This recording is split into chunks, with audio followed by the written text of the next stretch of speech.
I never thought that a simple roadside assistance would lead to my life becoming so intertwined with a young mother and her children. Welcome to the Butterfly Tumblr Radio channel. If you enjoy this story, don't forget to subscribe and give it a thumbs up. I awoke from my dream in a sweat. I was still confused, dazed and angry, not in the right frame of mind to find a suitable partner. Many of my ex-wife's friends appeared eager to comfort me, but I found it creepy whenever I looked at them. The majority of them were married. I saw her plus. I've just ruined my marriage. I did not want to do this to anyone else. I knew in reality these are all just excuses. I wasn't attracted to any of them. When my mind wasn't fully occupied, I kept asking myself the same questions. What caused her to stop loving me was that all of her friends thought I was attractive. In fact, I was prettier than she was. I weighed the same as I did when I graduated from college over 30 years ago, and my muscle tone is nearly identical. I have all of my hair. I am wealthy and I thought I was paying attention to her, and, of course, I never missed a birthday, anniversary or other significant occasion. My 2 adult children supported me, but it didn't help much. I'm not sure if they were being kind or honest when they said they were as ignorant about their mother's reasons for divorce as I was. However, at several family meetings following the breakup, they appeared to be more distant from their mother than before anyway. As soon as my questions were unanswered for the 100th time, I noticed the car in distress. On the side of the road, a few kilometers from my lakeside home, there appeared to be a mother and 2 young children. There I stopped to assist. "Hello. My name is Alex. What happened?" I said this as I approached the stopped car. Mom turned to face me, tears in her eyes unconsciously. I assessed her and then chastised myself for considering the young mother as a possible partner. She was probably 175 to 180 cm tall, with curly blonde hair and excessive makeup. She was probably 25 years younger than me and wore cut-off jeans, sandals and a tank top. Her face was quite ordinary, with the exception of her narrow hips. She had every indication that she had a beautiful body. My old jump just stopped. She said, wiping a tear from her cheek, "Did you call a tow traffic service?" I asked innocently. "No, I don't own a cell phone. Furthermore, it would be pointless, because I lack the funds to hire a tow truck, let alone repair my car." She replied and her voice broke. "Oh," I replied, embarrassed. "Perhaps I can get it started." I continued, not knowing where it came from. "Because I am a student, mechanics like a baboon." "Thanks. By the way, my name is Sophie." She spoke, her voice returning to normal as she extended her hand.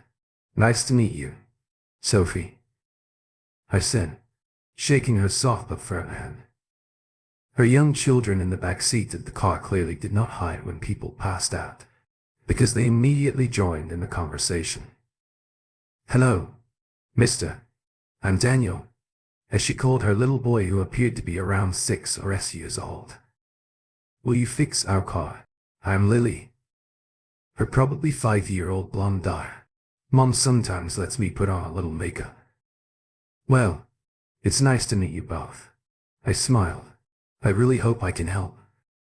Daniel and Lily kept joking while I was peeking under the hood, pretending to know what I was doing, despite Kale's warnings to give me a break while I worked on their vehicle. No matter how unmechanical I was, it was clear that there was a serious issue. It resembled a burnt-out gearbox. "I'm sorry, Sophie," I said as I wiped the sweat from my forehead caused by the June sun. "I can't fix it. But do you know what I can do?" I lied. "I have a friend who owns a garage and I know I can get him to tell you and diagnose the problem for free." "Thank you, Alex. That's very nice of you," Sophie said sincerely. "Our father is in jail for defrauding people at the bank." Lily asked, "Could you give us a ride in your cool car?" Daniel spoke up, "Stop it. Kids." Sophie spoke, flinching and blushing. I simply laughed at her offended expression and replied, "Hey, kids are kids. Not a problem." I took out my cell phone and called the garage where I occasionally brought my car. I programmed the number into my Android. I moved away so Kay wouldn't hear my conversation because I'd only met with the manager twice and wasn't even sure I remembered his name, and I couldn't ask him to tow Kay's car for free. But Sophie was a troubled girl and her children were incredibly sweet, so I didn't mind paying for the tow and inspection. After the manager assured me that he would charge me for his services while keeping Kay in the dark, I smiled broadly and told her the good news. The tow truck will arrive in 10 to 15 minutes. They will inspect your vehicle and diagnose the issue for free. She appeared relieved and worried. At the same time, until the truck arrived, I was chatting with Kay's children. I tried to get as much information from them as possible, while Kay tried to keep them from disclosing all of the family's secrets. I've been communicating with my son and daughter for over 20 years and I've always enjoyed it. As I previously stated, with the exception of her slim hips, she had an excellent body and a fairly ordinary face with excessive makeup. However, she possessed exceptional intangible qualities. She moved her legs and arms, pushed strands of hair away from her face, smiled and laughed. She intoxicated me, just as Kay probably noticed I was staring at her. Fortunately, a tow truck came. The driver dutifully began loading Kay's car while I led the kids to my car and drove them and Kay to the garage. We had a more friendly conversation. While driving to the garage for the tow truck and after first giving the manager my credit card to assure him that Kay would not be billed or notified of the arrangement, I sent her to speak with him. While Sophie spoke with the manager, I continued to gather information from her children. Anyone who has dealt with children aged 5 to 10 knows that. But 10 knows that, while their perspectives may differ, they do not lie, and as long as you are not a stranger, they will try to answer any questions you may have, even if their parents forbade it from their children. I learned by filtering out some of their obvious misconceptions. In fact, their father was sentenced to prison shortly after Christmas for defrauding bank employees and members of the general public. They paid him a visit about once a month. Their mother cried a lot because she couldn't buy what they wanted.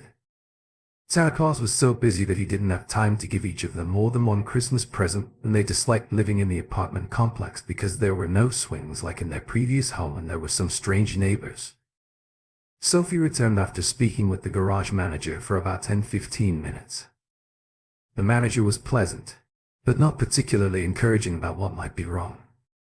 She informed me that he stated that he would determine the nature of the problem by the end of tomorrow and then call with an assessment. Thank you very much for your assistance, Rob, I replied with pleasure. I really like your kids. They're charming and full of life. That's a good way of saying they're difficult. She laughed. I offered to give you a ride wherever you want. Well, we were going to the grocery store, but you can just take us home. Kay explained, let me make one call. I told you to check something out, and if everything is fine, I'll take you to the store and then home. Kay was clearly worried, but her children intervened before she could respond. Daniel listened intently to our conversation and spoke up. Hello. Cool. Lily. We'll go to the store with Mr. Rob and ride in his nice car. Lily giggled and clapped her hands. Sophie chuckled. I don't think I have a choice. If I don't want to ride, I called the company I was going to visit and canceled our meeting. I was a potential investor and they were understandably disappointed, but I assured them that I still wanted to meet and make a deal, so we rescheduled for the following day. Daniel begged his mother to sit in the front seat as we drove to the store, so I turned off the passenger side airbag. Lily was too small to get out of her car seat, so she remained in the back. Much to her disappointment, John bombarded me with dozens of questions about my all-electric Tesla, not about the vehicle I drove into the garage. This was my Ferrari. In between answering them, I pretended to ask Lily how to get to the store, which she cheerfully did. Yes, and the majority of them were correct. Despite her difficulty distinguishing right and left, the four of us went shopping. The kids were asking for the usual items that responsible parents would not buy, and I assisted Sophie in explaining why they should not buy them when it was time to pay. I noticed Sophie was nervous. I noticed the food stamps in her purse and didn't want to embarrass her. I offered to take the children outside and wait for her to pay before assisting her with the groceries. She felt relieved and readily accepted my proposal. Kai again declined my offer to help her carry groceries from my car to her second-floor apartment. I'm sure it was out of embarrassment, but I didn't insist. However, I gave her my phone number and told her to call me if she needed a ride anywhere until her car was repaired. Daniel gave me a high five before carrying a bag of groceries for his mother, and Lily hugged me tightly as I lowered her car seat at the end of the driveway to their apartment. Sophie smiled and thanked me. When I left, a few things became clear to me. Sophie lived in an apartment complex that was unsuitable for an attractive young woman, let alone small children. Sophie was breathtakingly beautiful and her children were hilarious. I felt embarrassed about my physical and emotional reaction to a man 25 years younger than me. I would have assisted her with the car without her knowledge, but I would not have attempted to contact her unless she had called. Told me if she had called, or told me if she had called. I would have done everything I could to repair our relationship. I spoke with the garage manager again and persuaded him to call me before Kay as soon as he learned how much it would cost to repair her car. He actually called it around 4 p.m. The day after I met Sophie, he told me he needed a new gearbox and belts, but he was otherwise in good condition for his age. He went on to say that if Kay could wait a week, he could have the gearbox repaired for half the cost. I asked him to give Kay an estimate of $99 so that she could fix it if she waited a week. Otherwise it would cost $5 and I would pay the difference over $99. I knew it increased the likelihood that Sophie would call. I was ecstatic when Sophie called me the next day. Hello, Rob, this is Sophie. Hello, Sophie. Have you heard anything about your car yet? Yes, the good news is it will only cost $99 and I'll be able to pay once I get my next social security check. But it will take a week and I need to take the kids to the pediatrician tomorrow. I can't reschedule the appointment because it's so difficult to get one with Medicaid. Is that exactly what you meant when you said you could help? Absolutely. What time do you need me? Could you pick us up? At 10 a.m. Of course. How long do you believe it will take? It may take 2 hours. You could leave and I'll try to find another way home. I will make a decision tomorrow. I'll see you at 1,000. Thank you, Rob. My solution was to buy her a disposable phone with a $50 deposit so she could call me when they were finished. Because, no matter how much I adored her and her children, there was no way I could sit in the doctor's office for 2 hours. She was extremely pleased with my gift. She knew how to deal with it because she had one before. Her husband was in prison and her finances collapsed, so I picked her up once they were finished. I invited her and the kids to dinner, and she had no choice but to agree for the next few weeks. I tried not to rush Kay by constantly involving her children in different activities. They particularly enjoyed the 2 days they spent at my lake house, dipping, skiing and generally having a good time. Even though my impulse was restrained, I did one provocative act. Sophie did not have a swimsuit, so I bought her one. I apologized profusely after she put it on because it left no room for imagination. I informed her that it was what the saleswoman recommended. She laughed it off because I had also bought her a mask, but I must admit that in a bikini she could have caused an erection in a dead man. Approximately 4 weeks after meeting Kay, I went to her house to take her and her children to the lake for another day.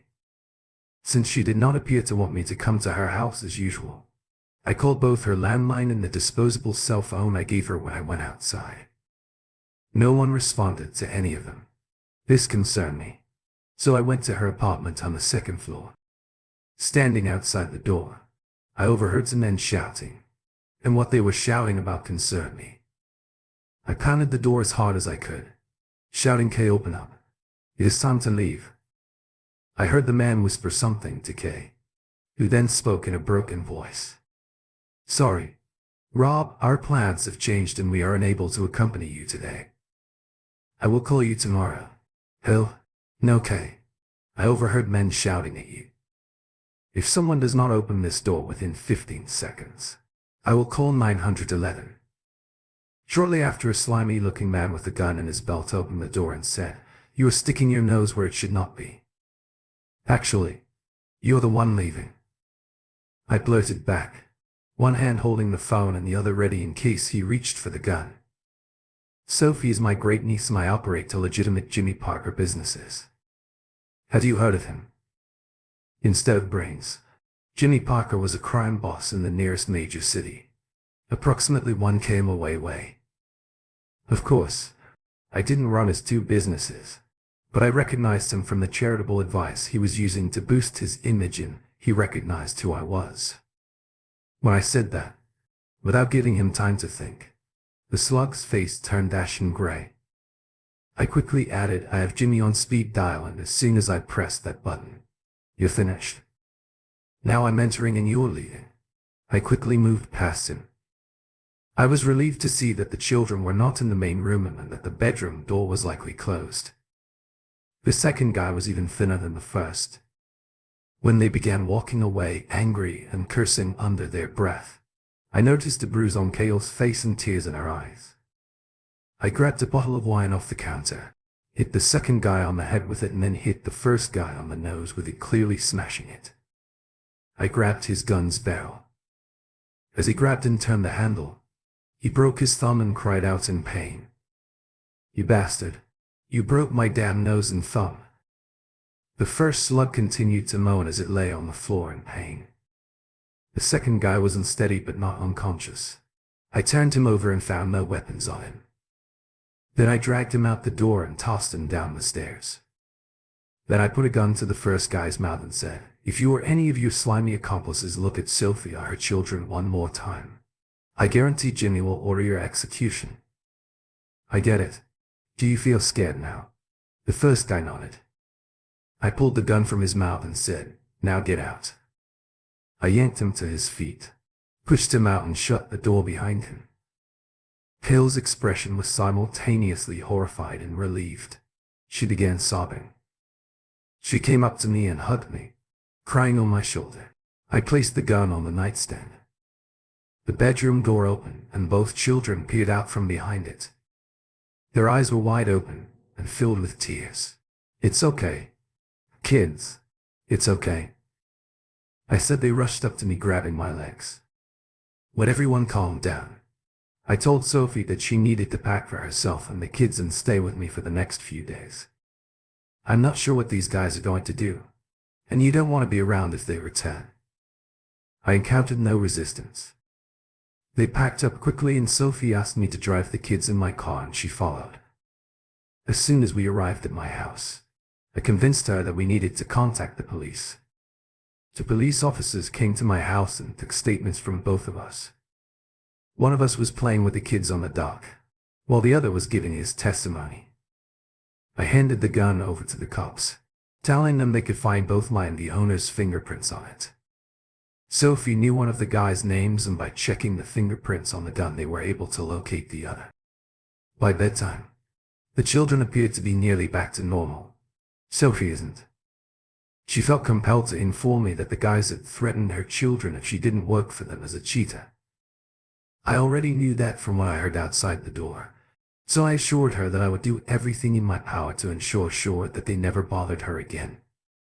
Kai appeared to relax after drinking nearly a bottle of wine and being emotionally drained. I helped her move into the second guest bedroom while her children slept in the first, and then I went to bed in the master bedroom early. The next morning, it could not have been later than 5:30, I awoke to someone patting my shoulder. He had the most amazing body I had ever seen. That was all I could say before. She kissed me and whispered, "You helped me and now I'll help you enjoy it," with these words. She removed the sheet from me and pulled off my boxers. That is all I was wearing. It took her only 10 seconds to do it correctly, and despite my reservations, it was more like 1/10 of genuine objections. She straddled me.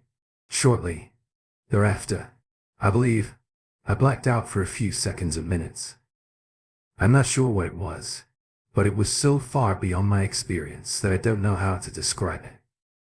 I started muttering, which made Sophie smile. She responded in a happy, melodious tone.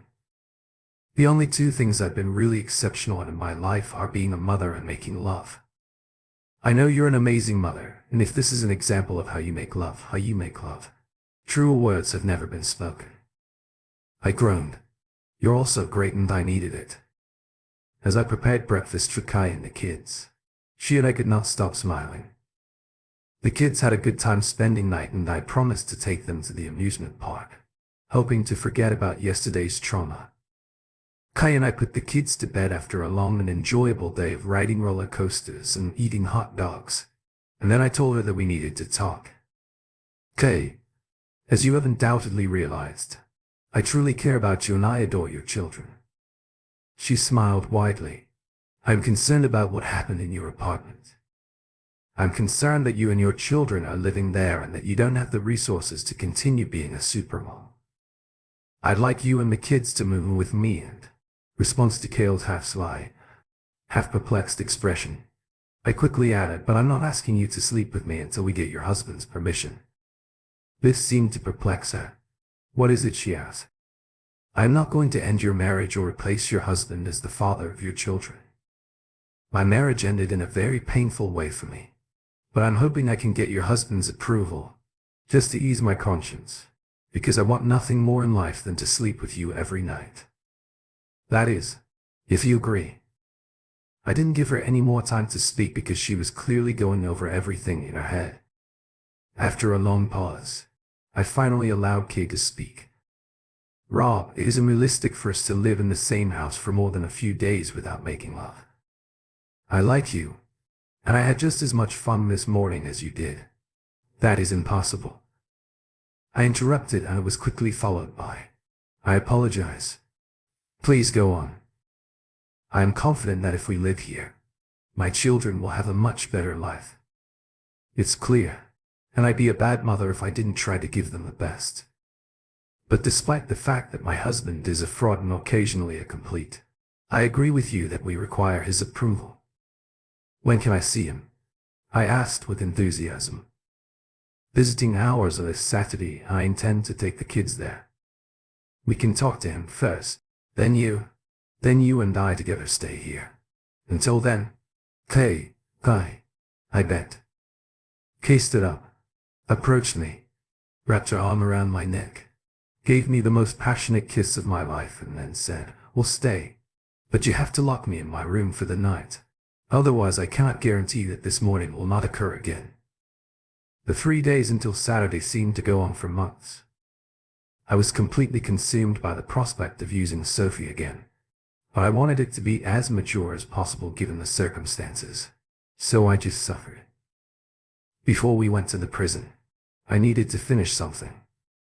I called Jimmy Parker and informed him that the two men who had harassed my great-niece Sophie had been released on bail and I would make it too. 0 contribution on his behalf to the Board of Directors Charity Fund. We sat together, and he asked a couple of my friends to convince them that they should never approach Kay or her children again. Given that a 2.0 donation to charity would strengthen the legitimate image he was attempting to project, Jimmy was delighted to help. The next day he called me back and assured me that these 2 thugs and their friends would never bother her again. I paid the deposit. That same day, early Saturday morning, we drove 2 hours to the jail to visit Kale's husband. The kid slept in the car for the first hour. His name was Tom, and Sophie told me and continued to tell me everything she thought I should know about him and their relationship.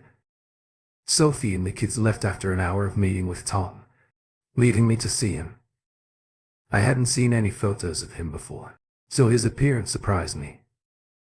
He was very attractive, but shorter and thinner than I had expected. When he began talking, I realized that his glibness indicated that he was a good crook. "So your uncle, Rob," he said, half friendly, half skeptical, as we shook hands. "You're bigger, more muscular, and look younger than I expected. I'm not sure I like that." Well, it came in handy when 2 thugs attempted to force Sophie into prostitution.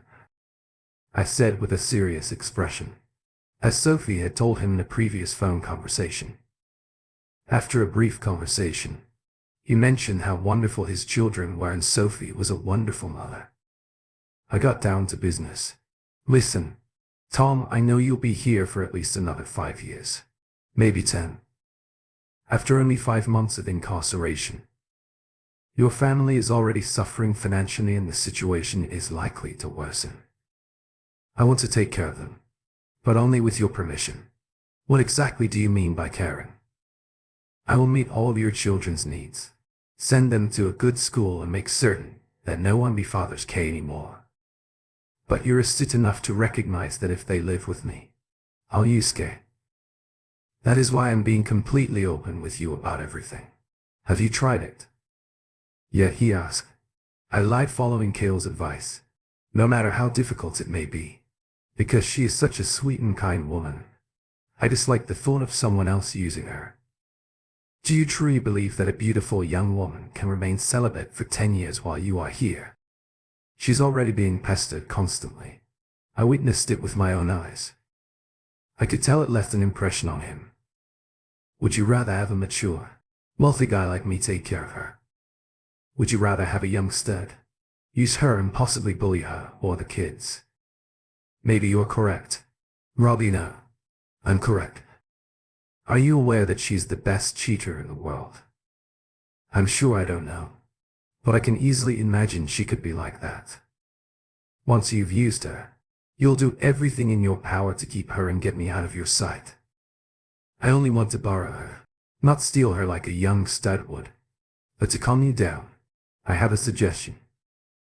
I said I'm listening and Tom replied, if she divorces you for any reason, whether or not I was involved while you are in custody, I will pay you 10. 0 ELL sign the appropriate contract. In addition, I will invest enough money in a trust fund that you and she will co-manage to ensure that both of your children complete college, regardless of what happens to me. Sophie and I never completed high school and you are sending our children to college. He blurted out, yes, I responded. Tom's eyes widened briefly. Obviously, I made an unexpected offer, but he eventually pulled himself together and began negotiations as I expected. I want 10 points euro regardless of what happens, and 25 points euro if she divorces me. We negotiated for the next 15 minutes. I knew I'd eventually agree to everything, but he had no idea and I wouldn't have gotten rich unless I was a tough negotiator. Finally, we shook hands and agreed to a deal. I would deposit 2.0 in the account so that he could use it as he pleased, even while in prison. I'd make love to Sophie. I would pay him 17.0 if she divorced him while he was in prison or afterward. Of course, college funds were part of the deal and I was going to do it regardless of whether he agreed to anything. Kay will have to tell you that she wants to make love to me and get your permission first. I said no problem. Tom said, smiling. Send her back here alone and send the kids back in 20 minutes to when we were released from prison. We were all as happy as they could be. The children were overjoyed because they saw their father, who told them that he didn't mind them staying in my house until he came out, providing they did not mind. They applauded so loudly that the guard was forced to calm them down.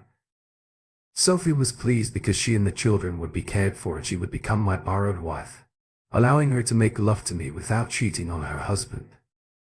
I was happy because I enjoyed John and Lily's company and Kay was, as far as I could tell, the hottest woman on the planet. Despite my request not to do so, Tom informs Sophie of the bonus. If she was my best love-making partner, do you want me to save you 10.0 simply by doing the necessary things? She inquired slightly that night, biting her thumb. I already knew you were the best in the world and I have no intention of deceiving Tom, so I would love to relive our first encounter. She smiled slightly and led me to bed.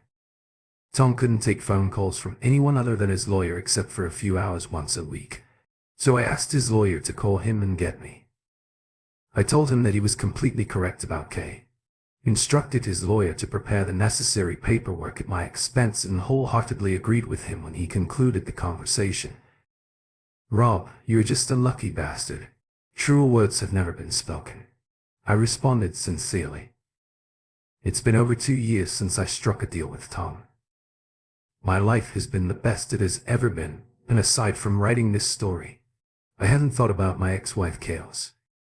Children excel in school and enjoy playing football and basketball in the entertainment leagues. When my children come to visit, they treat Daniel with faith, just like their younger siblings. Both of my children are happy that I live with someone else's wife, but I do get jealous of the looks my son gives Kay. He is no different than any other man.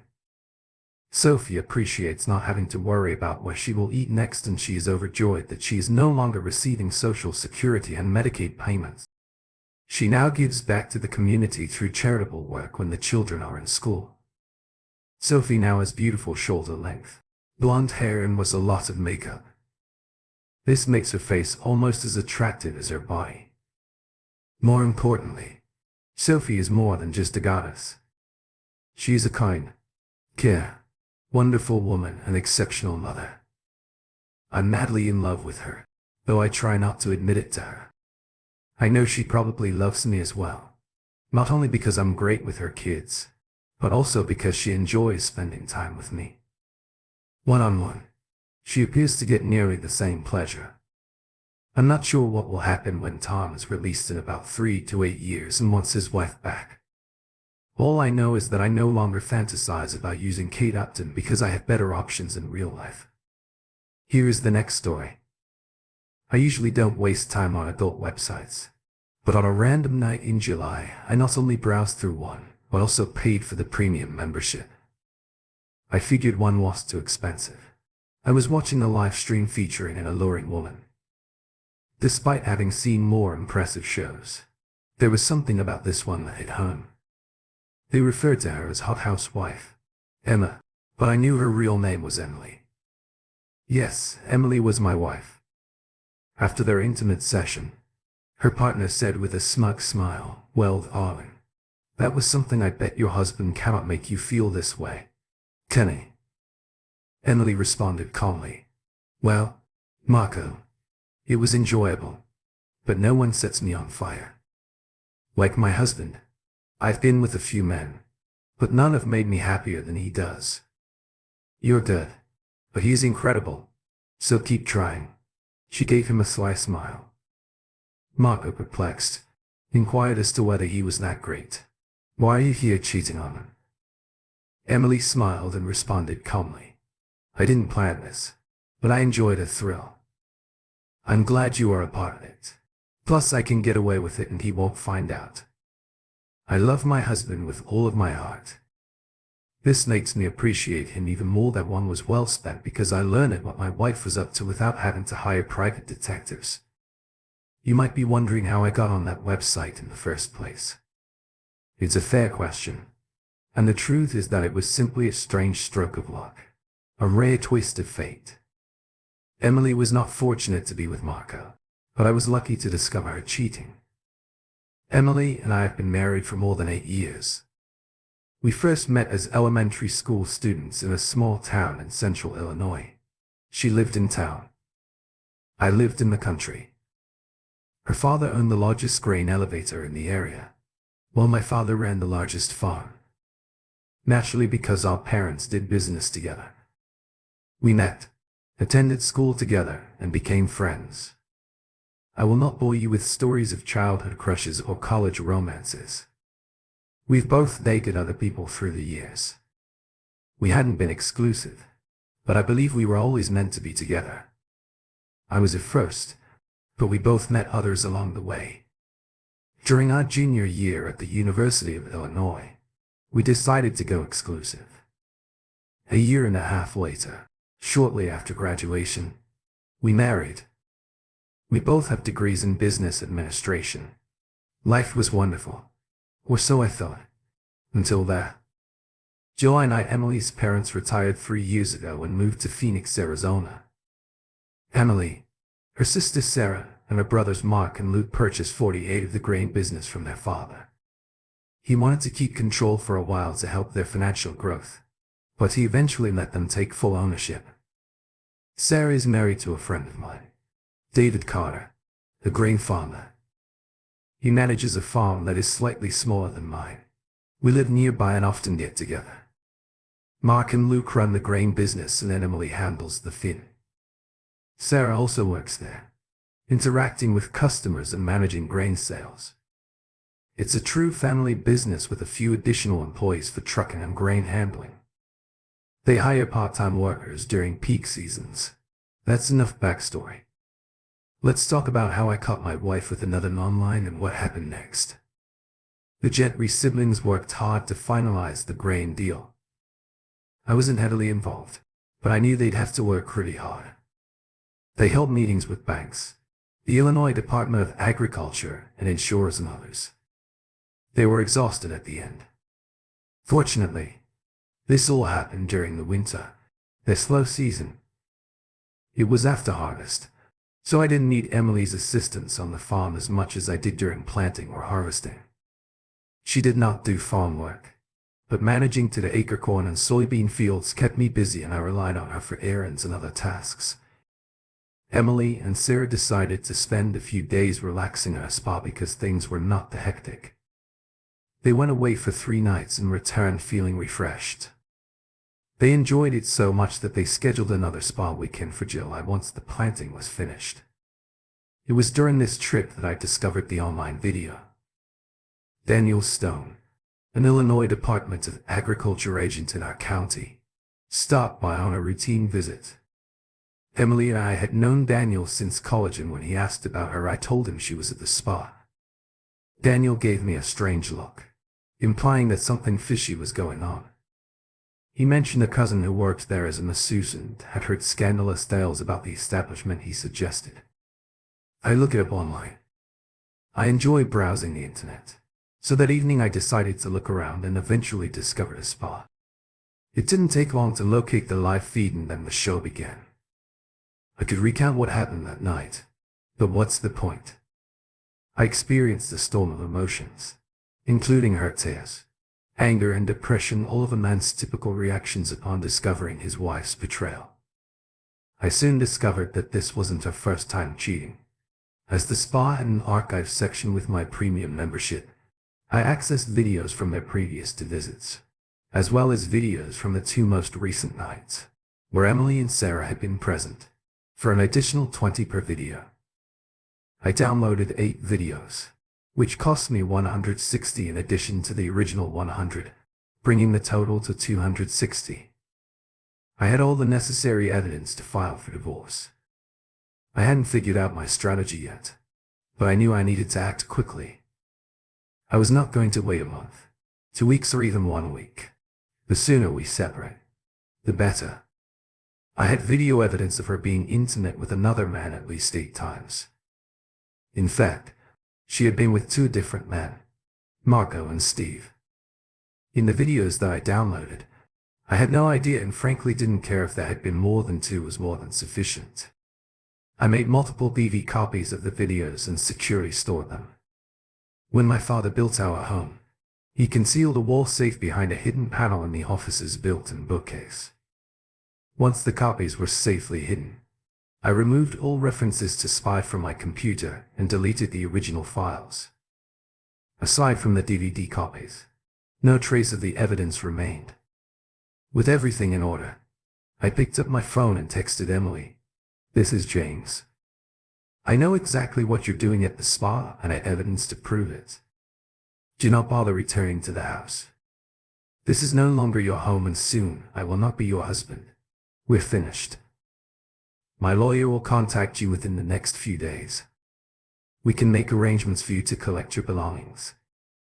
At that time, Emily seemed to have turned off her phone and did not receive my message until the next morning. I did not hear from her that night, but early the next day my phone started ringing.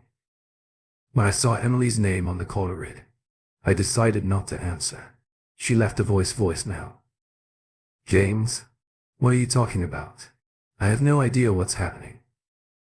Sarah and I are acting right now. We'd be home in a few hours. I'm not sure what you think I did, but you're mistaken. I'll talk to you when I get there and we can work this out. I love you, James. Soon after, my phone rang again. I ignored it and let it go to voicemail. It was almost exactly the same message. I wondered if she had planned what she would say if I didn't pick up. Then came another text, nearly identical to her call. Because I didn't need to have an actual conversation with her, I responded briefly via text. I wonder if Marco has any idea what you're talking about. Honey, have him call me and I will ask him. I meant it when I said I'd come back to the house. Don't. It is over. Emily.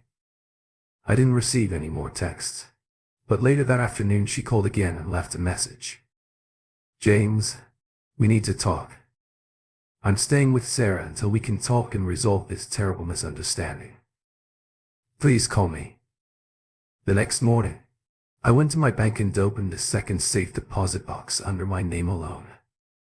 I put one copy of the deed in there, along with the original prenuptial agreement. I also created an extra copy of the prenuptial agreement. I had a meeting with my lawyer scheduled for 11 a.m., and while I was confident he had a copy, I didn't want to take any chances. When I arrived at my lawyer's office, Emily was already there. She appeared disheveled. Her eyes were red from crying and her hair was a mess. James, we need to talk about this, she said. I asked how you knew I had an appointment here. She replied, and Julian called me when you arranged the meeting.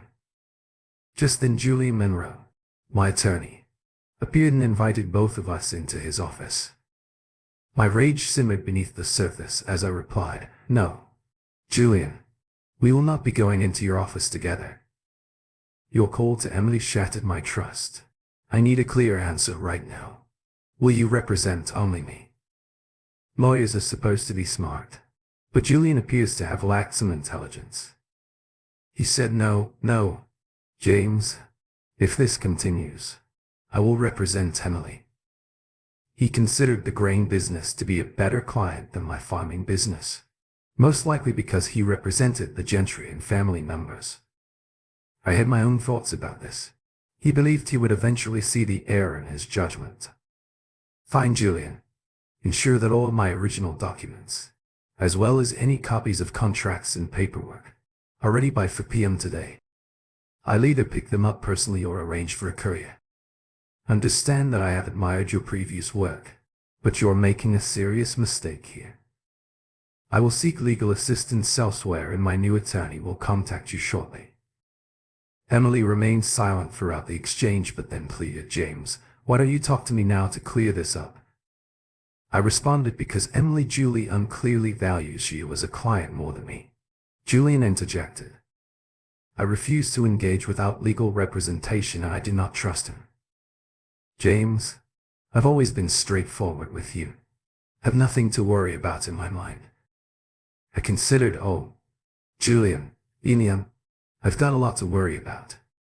You cannot serve 2 masters and it is obvious who you have chosen. Goodbye.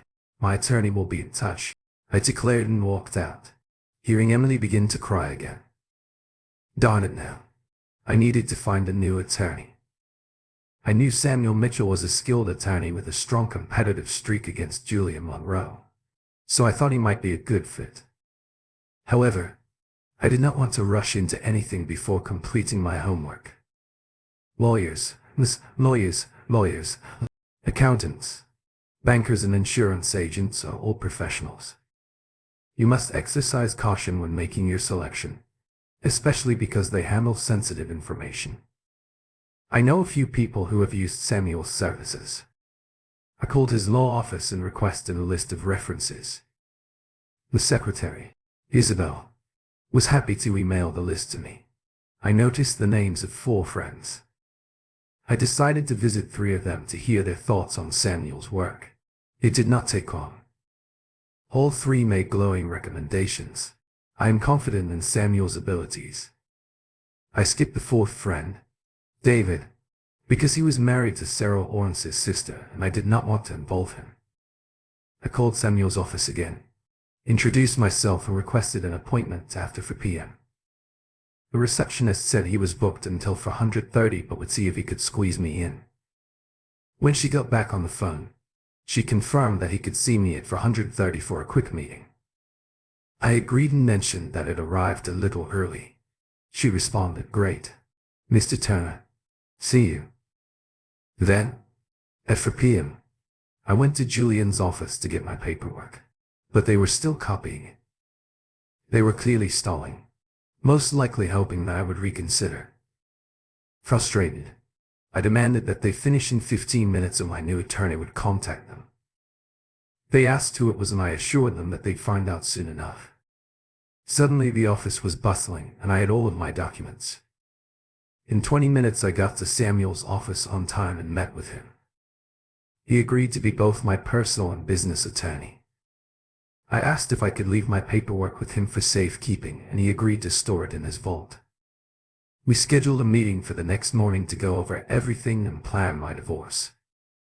Isabel smiled as I left the office and asked if she was causing any delays in my evening plans.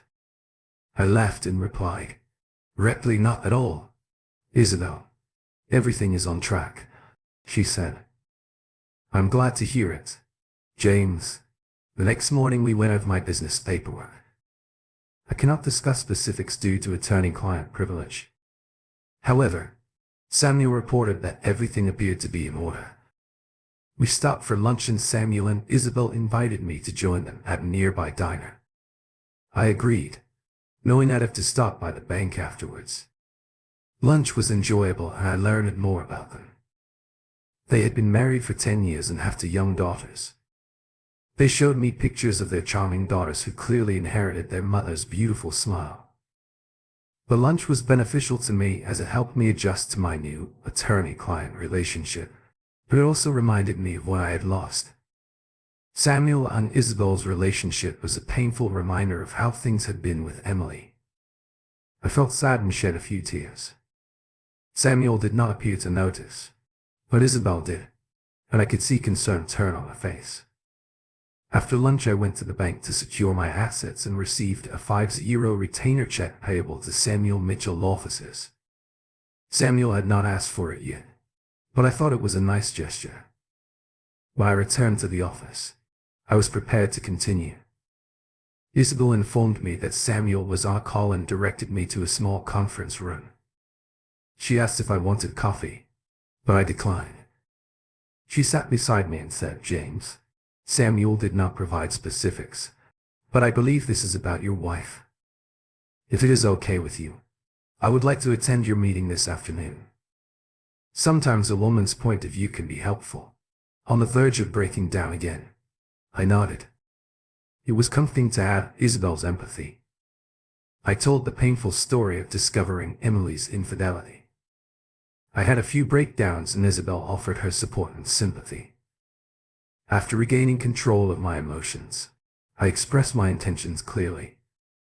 Unless something has changed my mind, I intended to file for divorce and enforce the provisions of our prenuptial agreement. Samuel and I reviewed the prenuptial agreement in detail. Essentially, it stated that I retain full ownership of all farm assets, real estate and personal property, while Emily retains complete ownership of the grain business assets. If there was no infidelity, Emily was entitled to half of our financial assets. However, if infidelity is proven, she will only receive 2.0 for each year of unfaithfulness, while I will receive 22.0 instead of 50. Samuel inquired whether I had evidence of the infidelity. I told him I did, but I wouldn't reveal it unless absolutely necessary in court. I emphasized that I did not want anyone else to see what I had seen, unless it was absolutely necessary. Isabel, who had been sitting quietly, touched Samuel's arm and nodded in agreement. Samuel reluctantly accepted my decision. Emily called and left several voicemails over the next few days, but I did not answer or listen to any of them. Samuel then informed me that Emily, Julian, Samuel and I were scheduled to meet on Thursday. During that meeting, I planned to ask Emily some critical questions, and her responses would determine whether or not I proceeded with the divorce and on what grounds. Samuel and I got to Julian's office around 10:30 a.m. on Thursday. Emily's car was already in the parking lot. We were led to a small conference room and waited a few minutes before Julia and Emily joined us. Emily looked a lot better than she did earlier in the week. She had clearly made an effort to look presentable. She smiled and said, "James, I hope we can finally talk and resolve this misunderstanding. I miss you and want to come home." I didn't respond, afraid my voice would betray my emotions. Samuel began the meeting. "We're here to talk about James and Emily's divorce process." Julian suggested that both parties express their thoughts and opinions about how to proceed. My client believes this is all a big misunderstanding and is eager to work through the issues with her husband. My long, simmering anger erupted. It helped me control my emotions, making it easier to deal with the hurt and disappointment I felt for Emily. "That works for me, Julian," I replied. "Your client can speak with her husband." I turned to Emily and continued, "These are the facts. We signed a prenuptial agreement when we married, and we updated it 2 years ago when you joined your father's business." I brought copies of the updated agreement for everyone. Emily appeared shocked but remained silent. We intended to protect our individual interests while reaping the benefits of our marriage. The agreement was initially intended to protect my family's assets for future generations. You joined your father's business to protect your family's assets. I continued, "In the event of a divorce, the agreement is clear. I keep one of my family's assets, as do you. Any debts incurred by these assets belong to the respective business. Personal belongings in your car, such as clothing and jewelry, are yours, mine or both. Household personal property is distributed equally. Farm property, such as grain bins and machinery, remains entirely mine." I paused before discussing the financial division in divorce. "If no infidelity occurred, you would receive 50 of our assets. However, when infidelity is involved, the terms shift. If you divorce me because of infidelity, I will receive €2 per year, not 50. If I divorce you for infidelity, you will receive €22 per year, not 50. I took a deep breath and asked Emily, "I'm going to ask you some questions. Your responses will determine whether I proceed with the divorce and on what grounds. This will also have an impact on financial settlements. If you want to save our marriage, you must respond to truthfully. If you refuse or lie, it is over. Do you understand? Are you willing to do this?" Emily, visibly taken aback by the details of the prenuptial agreement, quickly recovered her composure. "Yes, James. I will answer your questions honestly. I love you and want our marriage to survive. I will do whatever it takes to make things right and return home. Emily, I would like to record these questions. Is this okay with you?" She paused briefly and turned to Julian, who had remained mostly silent until now. Julian, the typical lawyer, told Emily I would advise against it, but you should do what you believe is best for you. Samuel added, "My lawyer. I agree with Julian. I wouldn't recommend recording this, but you have to convince James, not us." Emily replied, "Do what you feel is right. I'll do anything to clear up this misunderstanding." "Yes, record it. I'm fine with it." Samuel and I set up a tape recorder on the table to record everything. Emily asked what my questions were, and I explained that I wanted to ask about her faithfulness over 3 time periods, first from the time we agreed to be exclusive until we became engaged. I asked if she had been faithful at the time. Emily smiled and confirmed that she had been, but I pointed out her lie and marked it as lie number 1. Her smile disappeared. I told her that I almost walked out right then, but decided to stay. I inquired whether she remembered an encounter with Mrs. Fairbanks 2 days after we promised exclusivity. Lewis had boasted about paying her a visit while her parents were away and having an intimate relationship with her in bed. Sarah had overheard and assured me Emily loved me and would never cheat again, urging me not to act hastily. Although I didn't like it, I let it go but warned Emily that there would be no more passes, and she had to be honest from now on. I continued to say I didn't trust her after that incident, so I kept a close eye on her for the next 6 months. She did not raise any suspicions, so I proposed and handed her the ring she was wearing. I understand she may have wanted it sooner, but I wasn't ready to fully trust her, so she had to wait. Next, I inquired whether she had cheated during our engagement from receiving the ring to our wedding day without hesitation. She replied no, absolutely not. I expected that response and assumed it was correct, because I still did not fully trust her. I mentioned that I had continued to keep an eye on her until I was confident in her loyalty. Julian noticed Emily's emotional state and suggested a break. He wanted to speak with his client and give her time to collect herself. Both he and I noticed she was on the verge of breaking down. We decided to take a break for lunch. Samuel and I picked up Isabel and went to the local diner for the blue plate special. Isabel inquired about how things were going and Samuel responded, "James is holding up. He has laid the groundwork for candid discussions about their marriage. If Emily confesses everything, he may still consider divorce, but he could tell she genuinely wanted to save their marriage. It will be difficult, but he can handle it. Of course, if she lies, James will have to decide how to respond." Isabel could tell I was in pain when she looked at me. I managed a weak smile and said, "This is extremely difficult. Why do people make such foolish decisions? They inflict pain on themselves and those they love." She put her hand on mine and said, "If we could know Will, we give them a reality check before they made those foolish decisions." That made me laugh, as did Samuel. Even in these trying times I managed to laugh. It is a testament to human resilience. People mourn at funerals, but they also find time to laugh. I suppose it's the same for divorces. Even in the midst of grief there is still room for laughter. I smiled at Isabel and said, "Thank you, Isabel. I really needed it." She nodded and smiled back. Shortly after 1 p.m., we returned to Julian's office to continue. Before asking the next question, I reminded Emily that she needed to answer these questions completely honestly. "If you lie, this meeting will end and our marriage will fail. Do you understand?" Emily responded, "Yes, I do understand, and I will tell you the truth. From the day we married until now, have you ever cheated on me?" Tears welled up in her eyes and my heart broke for her. I knew it was painful, but I needed her to care enough to admit everything. I wasn't sure if I could stop the divorce, but if she told me the whole truth, I knew she wanted to save our marriage.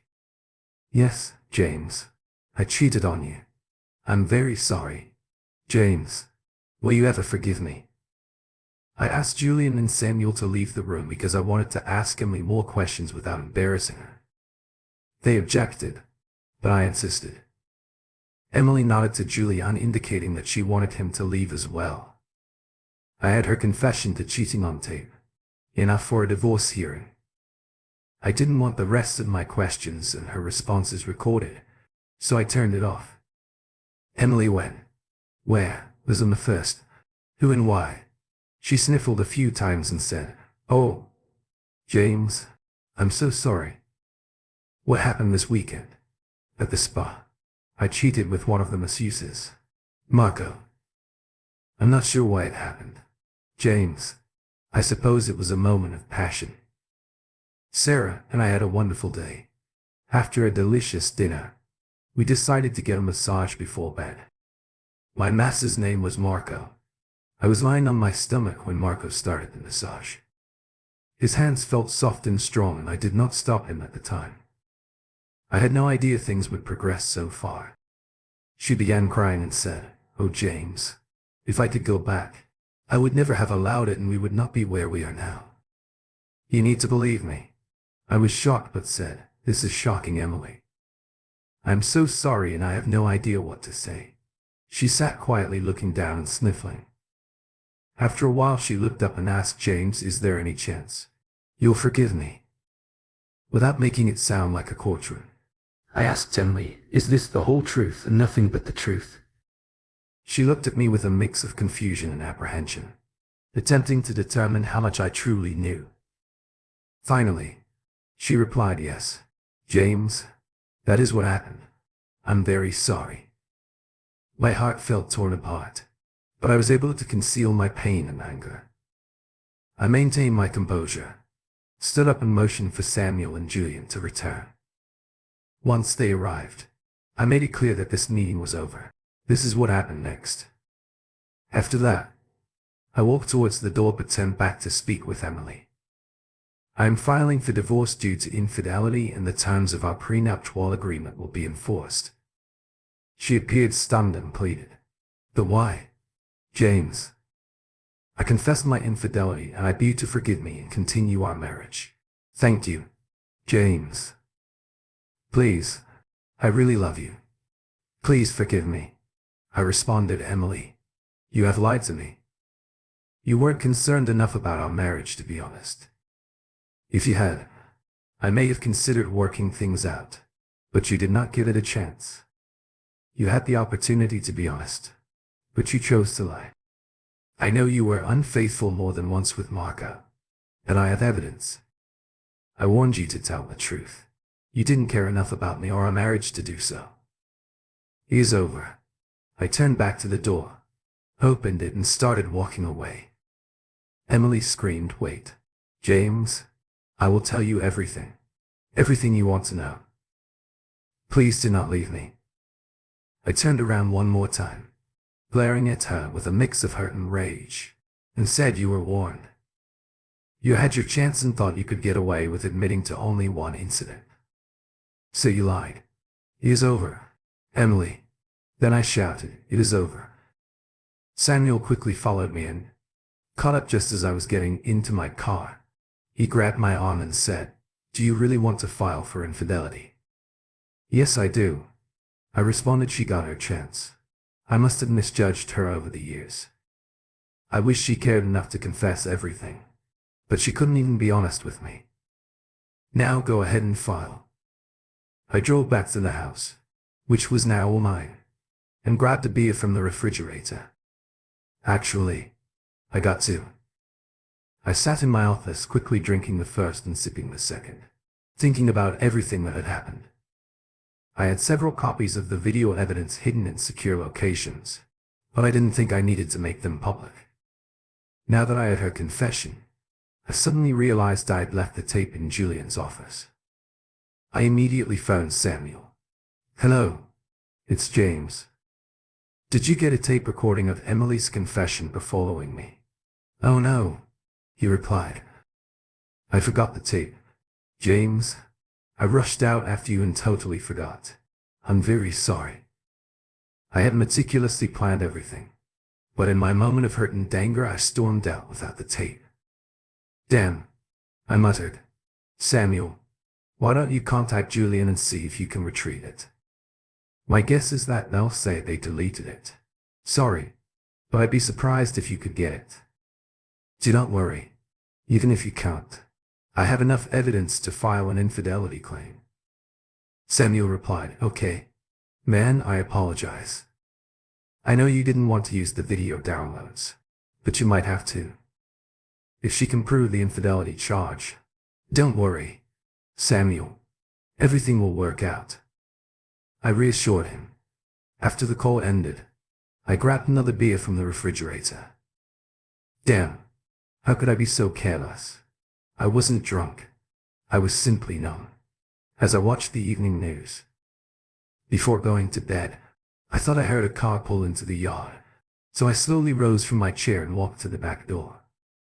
Stepping onto the porch, I noticed a dark shape.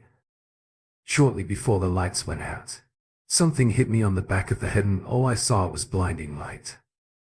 Before fading into complete darkness, I awoke to the sound of beeping and opened my eyes to look around as much as possible without moving. I'd learned my lesson the first time I saw a nurse sitting next to me. I attempted to turn but was unable to move. Hello, James, I'm Chloe, your nurse. Please do not try to move. Everything will be fine and I will explain everything. But please be still. Do you understand? I felt something in my throat but nodded slightly. James, I need to inform the doctor that you have regained consciousness and will be back shortly. I nodded again. It became clear that I had been injured and was in the hospital, but I couldn't remember how. I assumed that someone would eventually fill me in, so I lay there with my eyes closed until I felt their presence again. Doc, it said, Mr. Turner or James. I am Drive Kate. You were beaten multiple times during a home robbery. Now that you have regained consciousness, I am confident you will recover. However, we had to restrain you to avoid further injury from sudden movements. I'm sure you felt excruciating pain when you attempted to move, correct? I gave a slight smile and nodded. Yes, we should have been more proactive with the restraints to save you the pain. I apologize, so remove the restraints now. Nurse Miller. But Mr. Turner, please avoid any sudden movements. All right. I nodded and motioned to the tube in my throat. Yes, we can also remove the ventilator. Nurse Miller will handle it.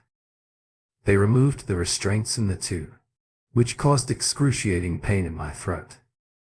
I couldn't speak at first, but after a while I was given a sip of water and was able to speak, albeit my voice was raspy and painful. I asked, could someone please tell me what happened? Drive Kate explained to James that it is 7 a.m. You have just regained consciousness and been taken off the ventilator. Your throat will be sore for a while, so just rest. Nurse Miller will stay with you, and once you've had some time to recover, we'll contact the police so they can speak with you. Drive Kate explained that they could provide all of the details about what happened. Medically, you have a few injuries. The EMS arrived on time to revive you, and we were able to reanimate your lung. To put it simply, you were assaulted. We'll keep a close eye on you for a few more days and you should be ready to go home. I spent the remainder of the day resting with Nurse Miller. Chloe is by my side. By late afternoon I was able to sit up with some assistance and use the restroom. Chloe and I had a conversation and I discovered she was a schoolmate from a few years back. She was known as Kate Schlomalo back then, but she had married Brad Miller and had a 3-year-old daughter named Emily. Like Emily, Brad had been unfaithful, resulting in their divorce. I told Emily what had happened and she was very understanding. Raphael, Doug, as in Marcus Barnes. Two police detectives arrived early the next morning to visit me. Before beginning their questioning, I asked them to describe what happened. Detective Douglas began. It appears that this was a robbery that resulted in an attack on you. We discovered a 2X4 on the porch with traces of your hair and blood on it.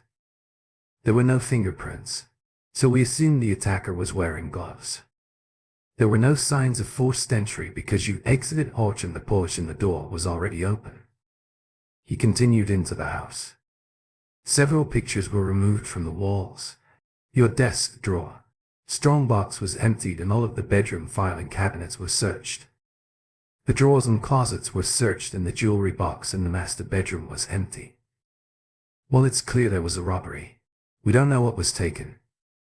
Detective Barnes added that once you're able to return home, you'll need to determine what's missing. The doctor says it could be another 3 or 4 days before you can return home. At that point we'll go over everything with you and update our reports.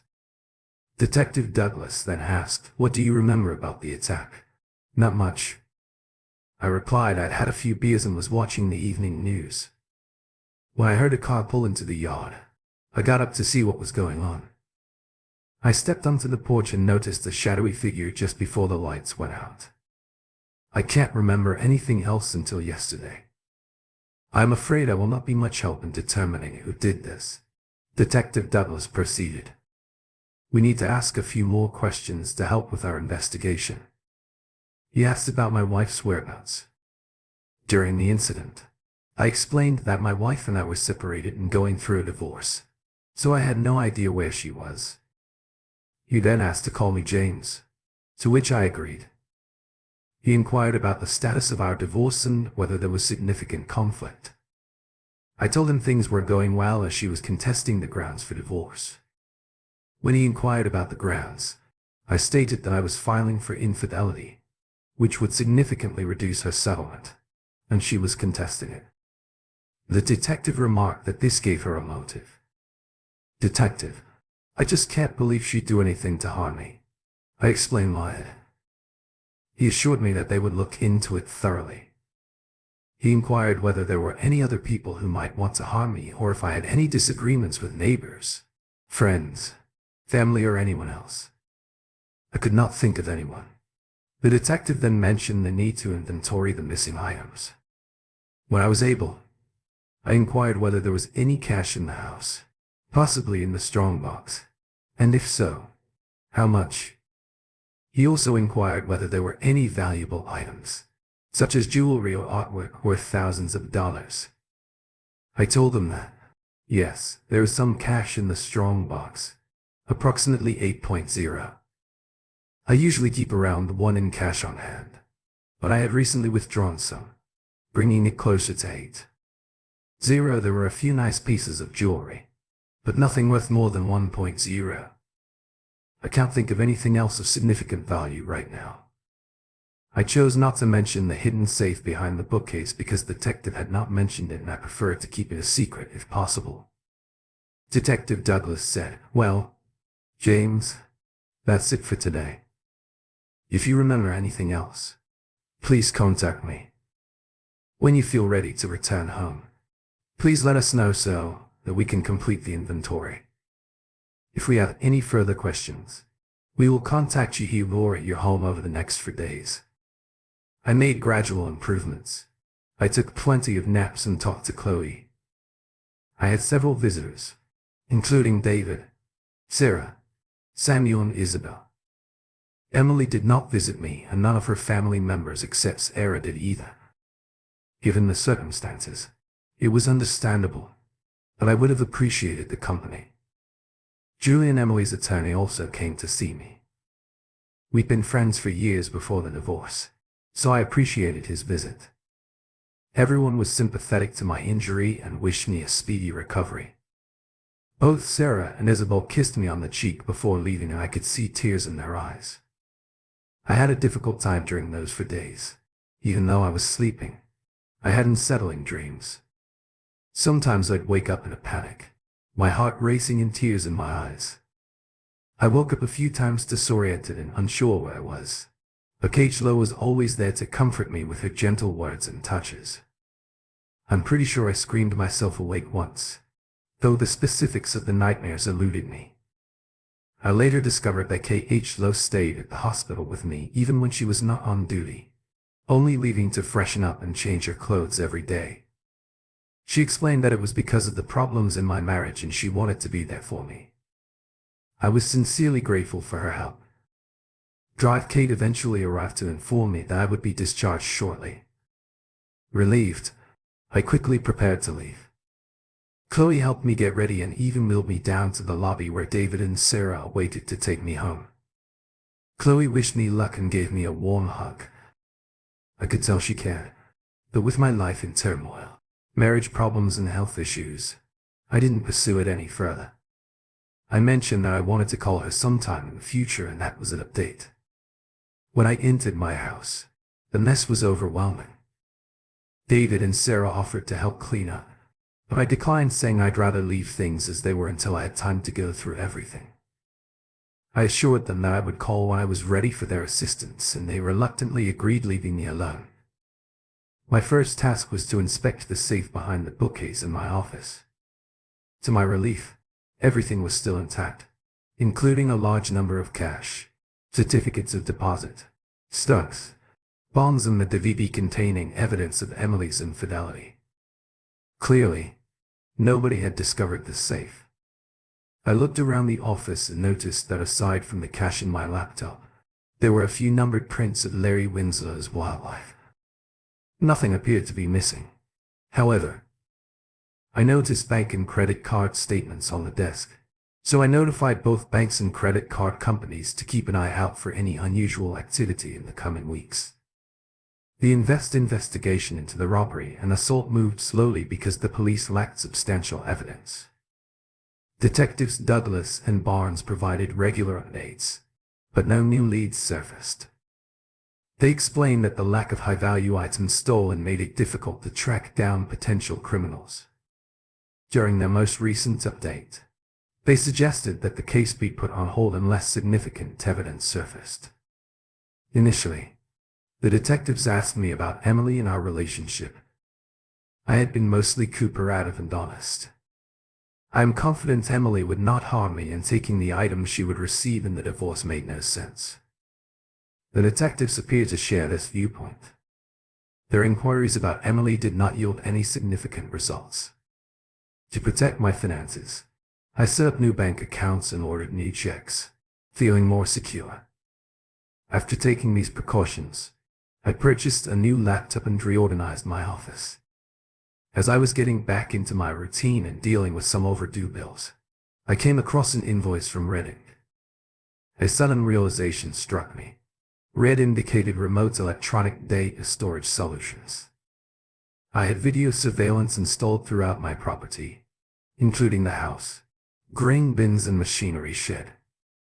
This footage was saved to a computer in my grain office and shredded it every night. To save money on storage, I used to delete the oldest data every month. However, I had not deleted anything since the robbery. I had video evidence. Without hesitation, I went to Red's website and chose the day of the robbery from their archives. I downloaded the entire day onto my laptop and reviewed it. If the video quality met my expectations, I hoped it would be adequate for identifying the perpetrators. I intend to make a DVD copy for Detectives Douglas and Barnes to revive their investigation. As I reviewed the footage, it became clear that detectives had nothing valuable to work with, leading me to believe they might not be able to solve the case, even if the bills were paid. I began planning my future. I decided to contact an old college friend who worked at Cargill, one of the largest grain merchants in the United States. Through my connections, I was able to arrange a meeting with key decision makers in their acquisition department. It was amazing how personal connections could help things. After about 2 weeks, I finalized my plans with Cargill. I also made a brief trip to Las Vegas. I flew to Phoenix for business and then returned home to put my plans into motion. I contacted Sam and asked him to arrange a meeting with Emily Gentry. Grain is where she can find her brothers James and Luke, as well as her sister Sarah. I told him to mention that with the impending divorce, the state's grain reserves might not be sufficient without my grain storage. I wanted to talk to them about the situation and work out a solution. Apparently, Samuel's message surprised them, but they eagerly agreed to meet. It appeared that they had not considered the consequences of losing my grain. I walked into the office and greeted everybody. Hello, James, Luke, Sarah, Emily. I assume you understand why I felt we needed to sit down and work out some issues. James began to speak, but I raised my hand and stated that I had initiated the meeting. So I recommend that you will listen to what I have to say before making any comments. I sincerely believe it is in everyone's best interests. First, I discussed the divorce. I apologize, Emily. I put the final draft of the divorce papers on the table in front of her. Please sign them, she replied. James, I do not want a divorce. Whatever you think I did isn't worth giving up all the good times we've had. I wish you could forgive me and work out our issues. I definitely do not want to do this in front of my brothers and sister. Emily, we are going to end this now. There is no future for our marriage, and the sooner you sign these papers, the faster we can both get on with our lives. She blushed and replied, well, if you insist on divorcing me, I still intend to contest the infidelity issue. This is the least you can do for me. I knew she'd play that card, so I was prepared. If you decide to fight me over infidelity, Emily, I will have no choice but to present this DVD as evidence in court. I placed a copy of the DVD on the table next to the divorce papers. In case you're wondering, it's a video of the 8 times she cheated on me at the spa. Sarah's face turned bright red and she glared at Emily in disbelief and disappointment. It is true. I confirmed Emily's affairs with Marco and Bradley. I had 8 videos of her with them, which should clear up the infidelity issue. I issued her an ultimatum, sign the divorce papers or face legal proceedings. I made it clear that I was done playing games. James and Luke exchanged shocked looks while Sarah quietly cried. Emily eventually signed the papers and I left her a copy while keeping the rest in my briefcase. She seemed numb. Her eyes welled up within shared tears, clearly shocked by the evidence presented. Moving on to the bigger picture, I addressed the group, acknowledging their surprise and assuring them I'd be briefed, regardless of the unfortunate news. Because of the divorce, the value of my stored grain will no longer be included in your reserves, putting you in breach of your grain license and loan agreements. On a positive note, I have acquired your father's 50% stake in the company.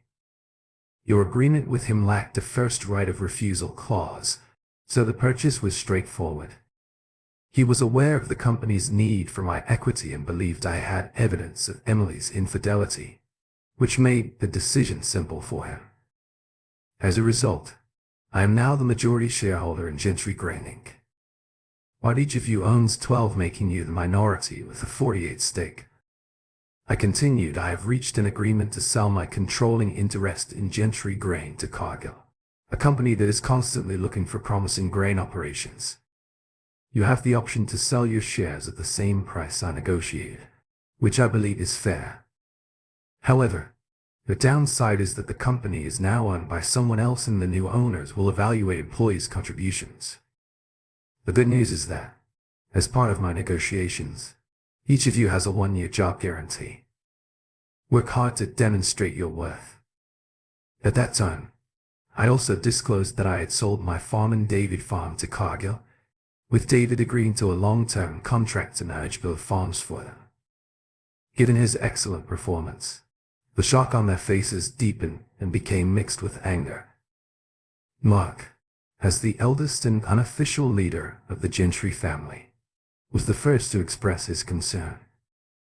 What on earth did you do? James, you ruined the family business because my sister cheated on you. Which kind of man are you?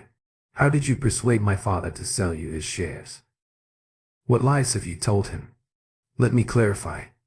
Mark, I responded, your father sold me his shares to keep you, Luke and Emily, out of legal trouble. Instead asking what kind of man I am, you should consider the types of people your siblings are. I placed a second DVD in the middle of the table. This video will give you all the answers you need about why this is happening. It clearly shows your pickup truck in my yard on the night I was assaulted. It clearly shows you and Luke attacking me and leaving my house with my belongings. Consider yourself fortunate. I chose this path of vengeance rather than leaving it to Detectives Douglas and Barnes. Emily finally spoke up, expressing her dismay with my actions. I replied, Emily, our situation is different. I feel like I wasted my whole life with you, despite being my best friend. Your family mistreated me, and you always felt superior to me. You were a deceitful partner who promised to be faithful but then slept with LS Fairbanks. You disrespected me during our marriage by being involved with those men. I witnessed everything in the videos and heard every word. You nearly killed me in that attack. This makes you a terrible friend. Emily fainted and Luke and I rushed to her side, catching her before she fell. After she regained consciousness, I delivered the final blow. Your father sold me his shares to keep the 3 of you out of jail, except for Sarah. He was not particularly proud of his children, and she will learn about it in the future. As I previously stated, I believe I wasted the majority of my life on you, but I refuse to waste any more of my future. I wish you a wonderful life. I then exited the room, concluding the negotiations. I felt free to move forward, which is exactly what I intended to do. Thank you for tuning in. If you enjoyed this episode of the story, please give it a like. And don't forget to subscribe to get notifications for updates.